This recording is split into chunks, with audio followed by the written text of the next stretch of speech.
ಧರ್ಮಸ್ಥಳ ಬುರುಡೆ ಪ್ರಕರಣಕ್ಕೆ ಸಂಬಂಧಿಸಿದಂತೆ ಮಹೇಶ್ ತಿಮ್ರೋಡಿ ಮತ್ತು ಗಿರೀಶ್ ಮಠಣ್ಣನವರ ಗ್ಯಾಂಗ್ ಹೆಣದಂತಹ ಸುಳ್ಳುಗಳು ಬಯಲಾಗಿದ್ದು ಸತ್ಯಕ್ಕೆ ಜಯ ಸಿಕ್ಕಿದೆ ಅಂತ ವಿಜಯನಗರ ಜಿಲ್ಲಾ ಧರ್ಮಸ್ಥಳ ಸಂಘದ ಟ್ರಸ್ಟ್ನ ಪದಾಧಿಕಾರಿಗಳು ಅಭಿಪ್ರಾಯಪಟ್ಟಿದ್ದಾರೆ.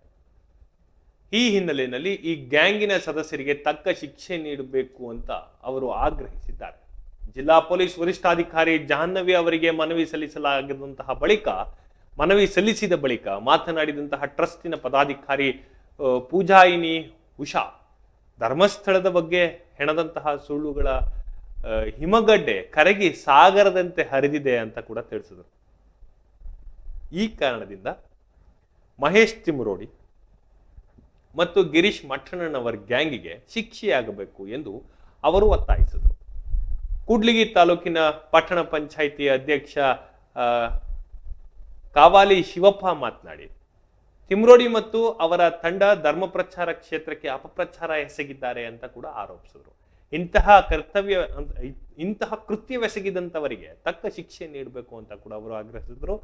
ಈ ಪ್ರಕರಣವು ಧರ್ಮಸ್ಥಳದ ಘನತೆಗೆ ಧಕ್ಕೆ ತರುವಂತಹ ಪ್ರಯತ್ನವಾಗಿತ್ತು ಮತ್ತು ಸತ್ಯವನ್ನ ಮುಚ್ಚಿ ಹಾಕಲು ನಡೆಸಿದಂತಹ ಷಡ್ಯಂತ್ರವಾಗಿತ್ತು ಅಂತ ಕೂಡ ಅನೇಕರು ಅಭಿಪ್ರಾಯಪಟ್ಟಿದ್ದಾರೆ. ಈ ಹಿನ್ನೆಲೆಯಲ್ಲಿ ಸತ್ಯಾಸತ್ಯತೆ ಹೊರಬಂದಿರುವುದು ಸ್ವಾಗತಾರ್ಹ. ಸತ್ಯಾಸತ್ಯತೆ ಬೆಳಕಿಗೆ ಬಂದಿರುವಂತಹದ್ದು ಸ್ವಾಗತಾರ್ಹ ಅನ್ನುವಂತಹ ಬೆಳವಣಿಗೆಯಾಗಿದೆ. ಆರೋಪಿಗಳ ವಿರುದ್ಧ ಕಾನೂನು ಕ್ರಮ ಕೈಗೊಳ್ಳಬೇಕು, ಅದಷ್ಟೇ ನಮ್ಮ ಬೇಡಿಕೆ ಅಂತ ಹೇಳಿ ಸಾರ್ವಜನಿಕ ವಲಯದಲ್ಲಿ ವ್ಯಾಪಕ ಬೆಂಬಲ ವ್ಯಕ್ತವಾಗ್ತಾ ಇದೆ.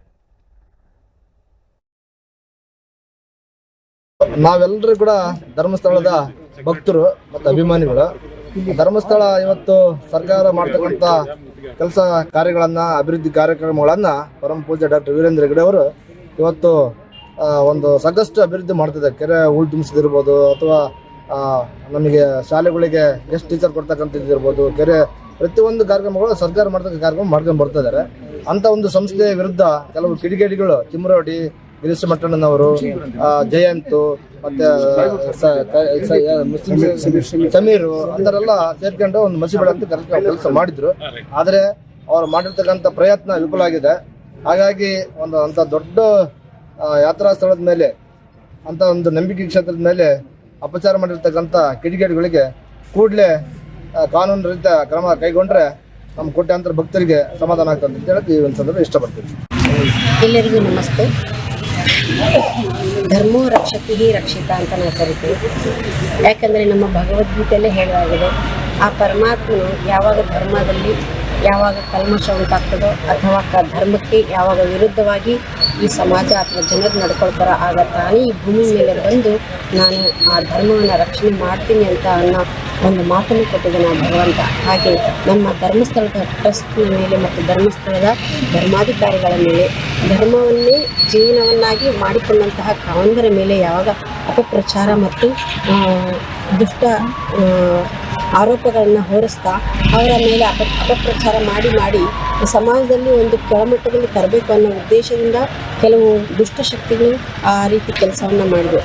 ಆದರೆ ಆ ಧರ್ಮವನ್ನು ರಕ್ಷಿಸ್ತೇವೆ ಅಂತ ಏನು ಭಗವಂತ ಮಾತು ಕೊಟ್ಟಿದ್ನೋ ಅದೇ ಪ್ರಕಾರವಾಗಿ ನಮ್ಮ ಒಂದು ಧರ್ಮಸ್ಥಳದ ಧರ್ಮಾಧಿಕಾರಿಗಳಿಗೆ ಬಂದಂತಹ ಅಪಪ್ರಚಾರವು ತಾನಾಗಿಯೇ ಹಿಮದಂತೆ ಕರಿಹೋಯಿತು, ಬೆಟ್ಟದಂತ. ಈ ಒಂದು ಉದ್ದೇಶಕ್ಕೋಸ್ಕರನೇ ಮನವಿ ಪತ್ರ ಸಲ್ಲಿಸಿದ್ದು. ಈ ಒಂದು ಧರ್ಮಸ್ಥಳದ ಧರ್ಮಾಧಿಕಾರಿಗಳ ಮೇಲಿನ ಅಪಪ್ರಚಾರವನ್ನು ಮಾಡ್ತಾ ಧರ್ಮದ ನಿಂದನೆ ಕೆಲಸವನ್ನು ಮಾಡ್ತಾ ಇದ್ದಂತಹ ಒಂದು ದುಷ್ಟಶಕ್ತಿಗಳೇನಿದಾರಲ್ಲ ಅವರ ವಿರುದ್ಧವಾಗಿ ಆ ತಪ್ಪಿತಸ್ಥರನ್ನ ಹಿಡಿದು ಅವರ ತಪ್ಪಿಗೆ ಅರಿವಾಗುವ ಹಾಗೆ ಅವರಿಗೆ ಶಿಕ್ಷೆಯನ್ನು ನೀಡಬೇಕು ಅಂತ ನಾವು ಕಾನೂನು ಮೂಲಕವಾಗಿ ಲಿಖಿತವಾಗಿ ಒಂದು ಮನವಿ ಪತ್ರವನ್ನು ನಾವು DC ಆಫೀಸರ್ಗೂ ಮತ್ತು SP ಆಫೀಸರ್ಗೂ ನಾವು ಕೊಡಲಿಕ್ಕೆ ಬಂದಿದ್ದೀವಿ.